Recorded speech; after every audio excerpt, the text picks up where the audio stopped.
Brothers and sisters,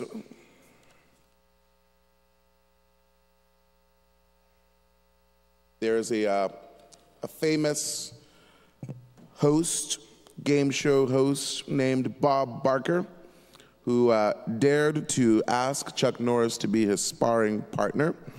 And for years, they did this. And one time, Chuck Norris kicked Bob in the ribs so hard that there was a lot of pain even after that day.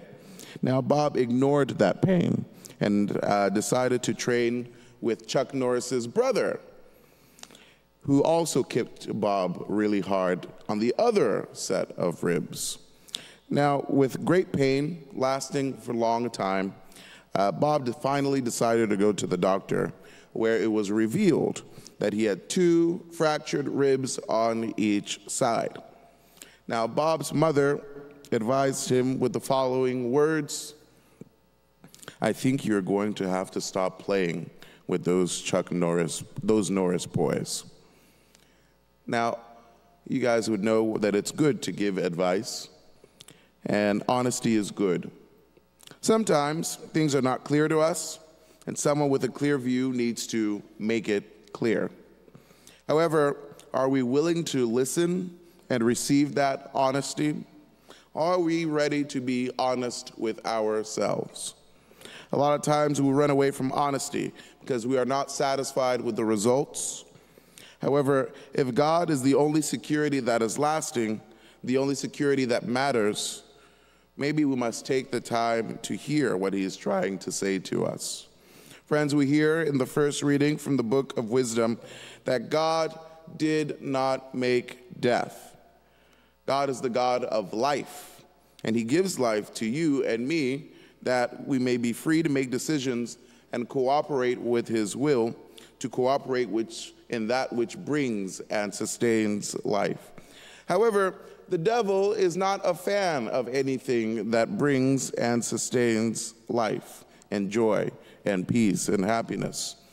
In fact, the devil wants to rob you of those things so that you can be miserable too. In doing that, you may have many distractions or many attractions or even wounds that we are content on sweeping right under the rug for the sake of convenience or even temporary happiness, instead of being honest with ourselves and with God truly wants.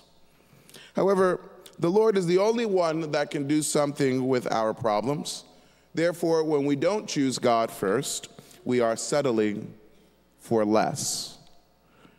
St. Paul affirms us in the second letter to the Corinthians of how Jesus Christ modeled the gift of sacrifice in his incarnation, in his becoming man, showing us that even though what we think we have doesn't look like enough, it certainly is.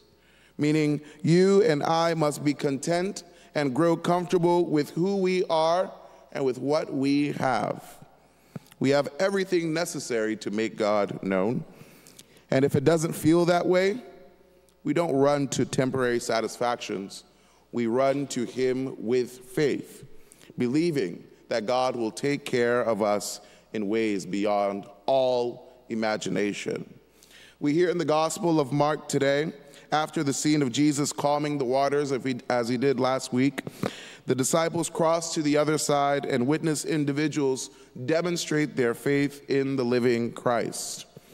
On this side of the land, they hear the voice of this miracle worker coming to them and were set on Christ doing a miracle for them. Friends, faith in Jesus is enough. Faith in anything other than God will leave you desperate, perpetually searching, and even dead.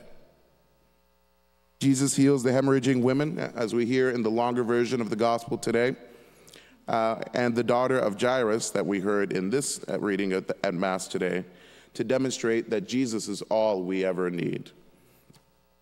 Brothers and sisters, once we are filled and healed by the Lord and with the Lord, what then do we do?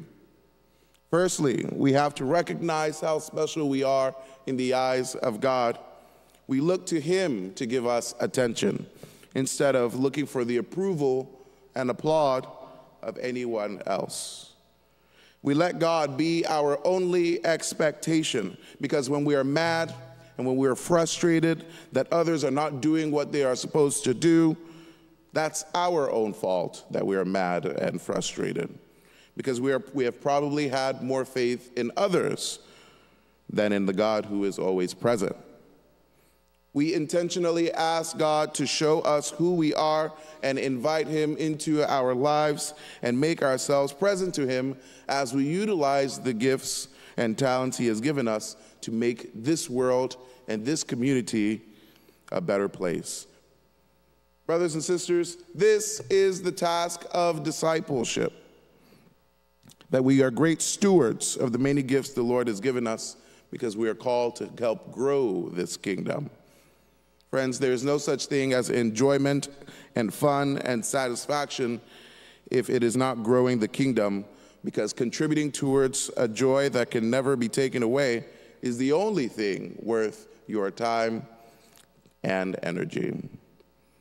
Speaking of honesty, would you like to hear honest examples of demonstrating our faith in God and doing so intentionally? Well, whether you like it or not, I'm going to give it to you. The tough task of tithing is something that the majority of clergy would not like to talk about and discuss, because money can be so icky, huh? But imagine if every single family in our community offered and set out a portion of their gifts and time, or even monetary treasures, and said, we'll do $1,000 to the church every single year. And with that, friends, we would have close to $4 million to operate with. Things that would help improve our programs with the youth and teams and make this place bouncing and jumping. You would have so much energy for future generations. Or programs that would help marriage prep. Programs that will help those who are around Monsignor's age, right?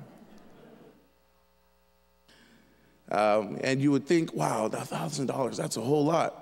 But if I divided it earlier, that's $20 every single time we come to Mass. So instead of giving to Olive Garden, maybe think about how we can give more so to the church. Another suggestion, around this time of year, many other parishes, not this one, are experiencing a movement, a shift of their priests, especially their pastors, as they move about. Now, I hear that some of us may have a preference to different priests in their own parish. That's not a new thing. But one thing that we cannot do is leave because we don't like the next priest. Why not stay to make your community better and stable and strong? Another suggestion, offer your own very self. Ask, how can I help? There are many different avenues in which we can do that. We can greet at doors. We can play upstairs. We can sing. We can help serve at Mass. We can serve as ushers. We can help read the Word of God. What else can we do? Maybe even most importantly, take the time out to show your gratitude to the ways and people that help make life better for you. Friends, at your baptism, you were anointed with the sacred chrism oil at the very top of your head. It's a fragrant oil of joy. You are made to share in the three munera of Christ as priest, prophet, and king. Needless to say, each and every single one of you are special. And we must let God's light shine through us as we place all our faith, all our intention in the God that saves. You must be that intentional witness of the all-encompassing love and power of God. Today, we stop talking the talk and walk as builders of God's kingdom. Today, we put our money where our mouth is. Today, let us be honest with ourselves as we put faith in action. Today, we stop settling for the pain that comes from past hurt and let God heal those broken ribs. that you may help sustain an environment where others can grow too.